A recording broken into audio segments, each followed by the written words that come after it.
Okay, everyone. So this video is going to serve as an introduction to Smartboard. So during the video, we'll just talk about some of the basic uses of Smartboard and see how we can use Smartboard to make a nice class presentation for a given lesson. And without further ado, let's just begin. So let's give our first page a title. So we click on this A here that allows us to start to put text into into the Smartboard file. So I like to use Cambrian Math as my text, and maybe we'll start with a font that's size 24. So if you do a double click, that'll open up a text box. And just like Microsoft Word, you can bold the text, you can underline it, you can center it if you like. So let's just call this Smartboard Notebook Demo. So if I click back on this select arrow, that takes me out of text mode. That allows me to take this image and maneuver it around. So the plain white page is kind of boring. So let's change the background color of the page. Now you see over here in the left column, it gives us a little a highlighted version of our page 1. So if we click on this arrow and open up the drop down menu, we could click select background fill. That'll allow us to change the color of the page. Or instead of clicking it here in the drop down menu, we can just go right over here to this tab and it does the exact same thing. So right now fill effects are highlighted and our page is on solid fill with white. Let's go ahead and maybe add some color to that, give it a little bit more of an appealing look. You can also do something like this, gradient fill, where this blue represents color 1, which is on the left side, and color 2 is white. So if you wanted to change it, maybe have a gradient fill. You could also do pattern fill. There's these different patterns. So whatever effect you like. I'll stick with gradient fill. And I want this for all of my pages. So what I'm going to do is I'm going to clone this page. So now I'm on the second page. We see the second page is highlighted. This is the first page. This is the second page. So let me go and delete this because I don't want it on all of our pages. And let me just go ahead and clone the page a couple of times. This way I have the exact same background. So let's suppose you are teaching a lesson in your class that involves graphing. One thing that we can do is we can go into the Smartboard gallery, and in the window over here for type in search items, we could type in maybe math graphs. And we get these various folders. So interactive multimedia, there's graphs and coordinates. You could certainly explore those things on your own if you like. Backgrounds and themes. Let's see what backgrounds and themes has to offer. So XY axis large. You could even insert a three-dimensional axis. So we would just click on the drop-down menu and put insert to notebook. So here you see we've inserted a three-dimensional graph. Maybe if we go to this page, we want to insert large XY axis. Now, for me personally, this is okay, I guess. I'm not too crazy about this graph myself. So I'm going to, I thought I was going to undo it. Maybe I'm not going to undo it.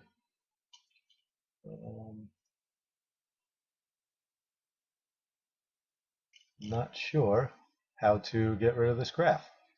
So what I'm going to do is I'm going to delete this page. I'm going to delete this page.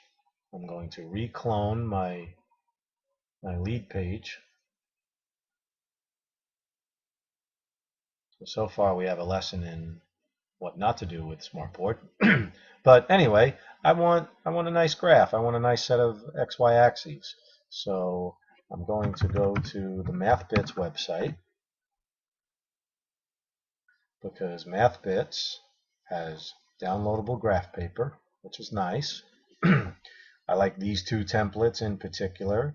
Maybe some of you teach some type of remedial class where your students benefit from having the numbers on the axes. Some of you might prefer the axes that are not labeled. Let's just go ahead and insert these. So I open up this sheet.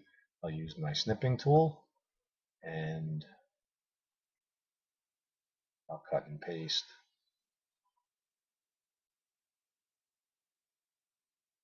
this graph in with the snipping tool. So there we go. And if you wanted to graph lines, you can put lines on the graph. Maybe you're doing a lesson in inequalities and you need dashed lines for your purposes, whatever it is.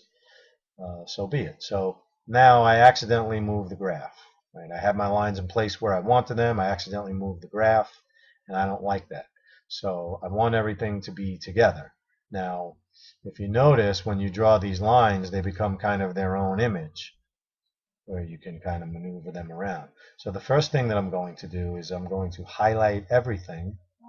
So you see I have this arrow, and this arrow. That indicates that everything is highlighted. And then just like you can do in a Word document or various other documents, I'm going to group everything together. So now I've got everything grouped, and now they all move in unison. Now the other thing is I don't want my graph to be able to move. So let's click it again. Everything is grouped together. Let's go down to the Lock tab, and let's click Lock in Place. So now I can't move the graph, and when I click on it, we see this little lock icon up here that indicates that it is indeed locked in place. So that's some basic things that we can do. Let's say that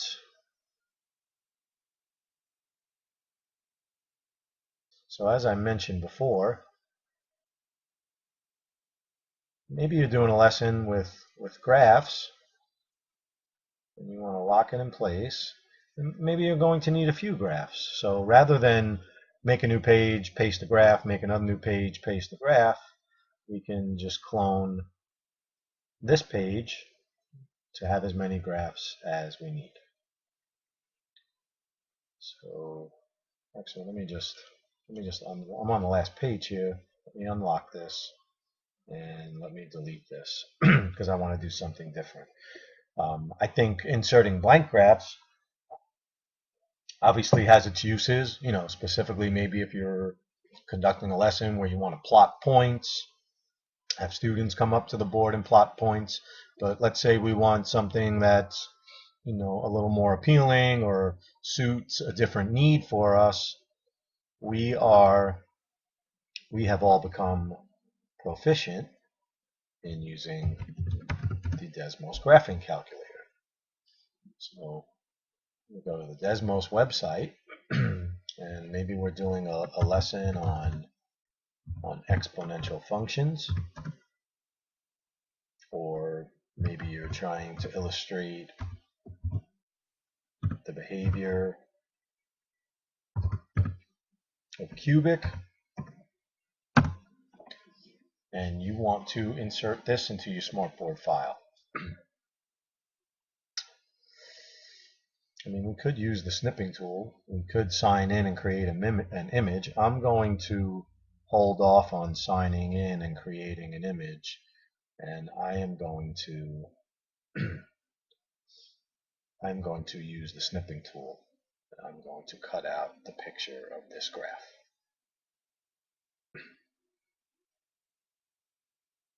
So there we have it. So now we've got a nice image of 2 to the power x and x cubed plus 2x squared minus 5. Now, I certainly can take my snipping tool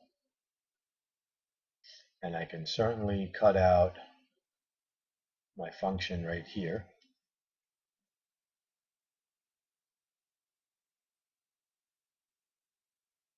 Oops, I was supposed to hit paste. Oh, I have to go back and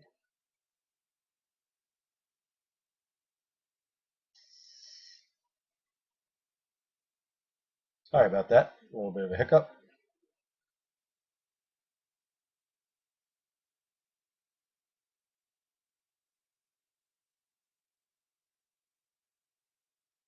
So now I've got my function f of x, and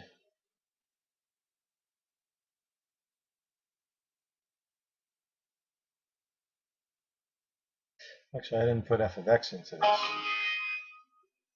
So let me change this. Let me call this one g of x. Oops. And now let me take out my snipping tool again, and I'll cut this out.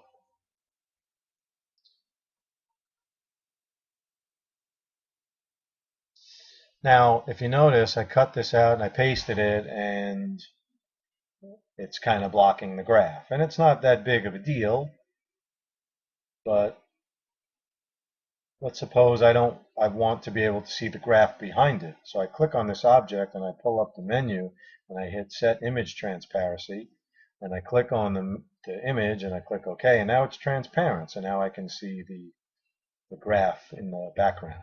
What I also want to do is, maybe for certain graphs, maybe for this one, let's set the image transparency on this.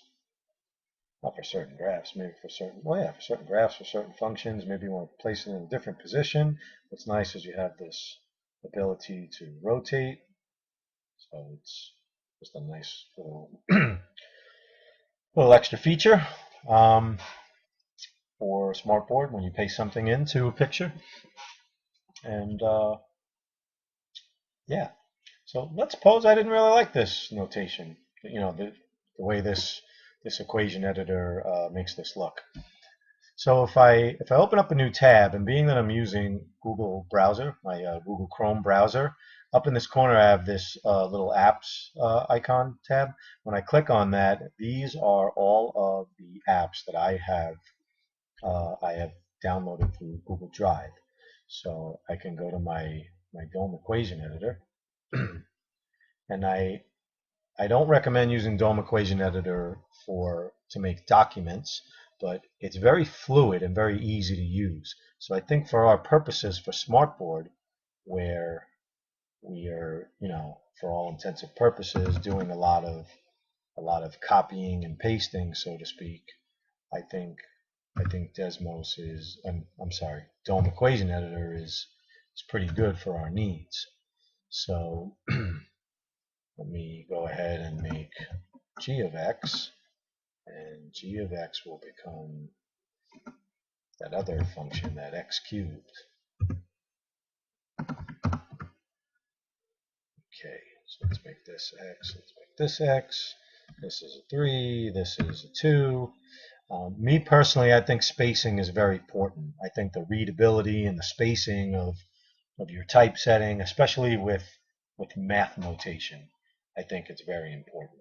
So the first thing I'm going to do is I'm going to bold this. I know this is an A, but this is actually the bold key for DOM. And then let's go ahead and maybe make this 24-point font. That's a nice size font. And then from here, I'm going to take my snipping tool back out, and I'll copy and paste my f of x.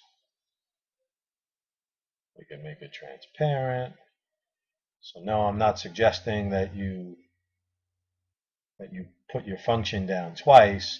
I'm simply giving another option for, cutting and pasting images of math notation for things that we need. So, we're obviously making use of the things that we've used in Google Drive. So, okay, the next thing I would like to do is, for me, this is another nice feature for the Smartboard, and I want to open up the file, the worksheet that I found on MathBits that we talked about with this, two-column proof format for identifying the algebraic properties. So I'm going to, why is this so big? I don't know. Anyway, I'm going to copy and paste this example problem that we went over. Let me clone the page just to give myself a few extra pages. Well, I'm going to put this in here because I think this is a nice example of something to do with the class, especially using the smartboard. Just unlocked it. It was already unlocked. We lock it in place, so it's locked in place. Now, the way I would like to do this is, for me personally, I would like to have this covered and then reveal it line by line. So one nice feature on Smartboard is this screen shade. So you click the screen shade and it shades the entire screen. So now I can reveal this thing line by line and have the students make conjectures. But for me, for this lesson to unfold the right way, I would like the left column with all the algebraic expressions to be shown and one at a time unveil the given properties. So what's nice about the screen shade is that we can slide it over this way as well. So now I've got this column exposed and I can have the students conjecture one line at a time and gradually reveal one line at a time.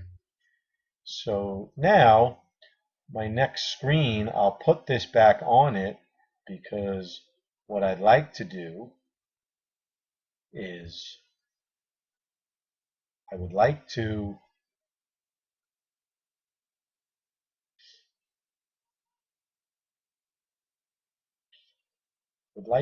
use the example above to essentially scaffold the instruction.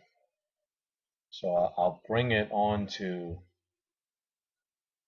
the screen here with this. So maybe when I create the worksheet for the class, I won't put this example on the worksheet.